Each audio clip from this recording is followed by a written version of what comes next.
Kas notika ar komandu Garāžu otrajā puslaikā? Principā nekas ļoti jau nenotika. Tuts vienkārši sāk spēlēt savādāk, vairāk uzspēd, vairāk presings. Savukārt mēs bišķiņ pātri gribējām situācijas atrisināt. Gribējām ātri vienkārši gols iesist, bet kā redzat, neizdevās. Sarežģījumu laukumā, kad bija diezgan rupa spēle savstarpēji, tas jums tāda tradīcija? Nu rupi jau nebija. Tas, ka tiesneši varbūt, manuprāt, īsti nekonsekventi tās kartiņas dalīja, tieši noraidījumu mūsu spēlētājiem iedeva savukārt, tad, kad mēs tiekam līdz brīvam sitienam un mūsējo noraida nost, tad tikai aprobežojās ar dzeltenot. Bet es nedomāju, ka bija rupi, vienkārši asa spēle. Tiesneši iedeva kartiņas, viņš viņu nomierināja komandas, tā kā nekas traks jau nebija. Kā parasti. Piekrīt man, ja jūs gribat čempionātu nobeigumā cīnīties par trīnieku, jums būs viena no tām komandām, ko jūs zaudējat, būs jāņem viņiem nos punktus. Ņemsim.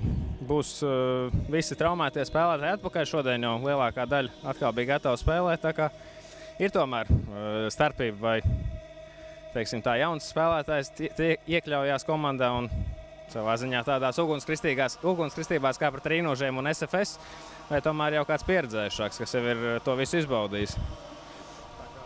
Un šobrīd jau tā kā 3-4 komandas savā starpā jau plāno ko sadalīt, bet mēs savukārt ceram, ka Garāža iejauksies tajā dalīšanā.